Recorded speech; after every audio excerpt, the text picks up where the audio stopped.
मुखात सुखाची साखर ठेवून जोडली जन्माची नाती।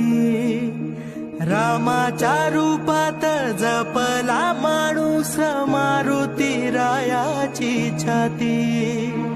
वाघाची लीलानी कपाळी टिळा तू जेड अंधारासाठी। किनारा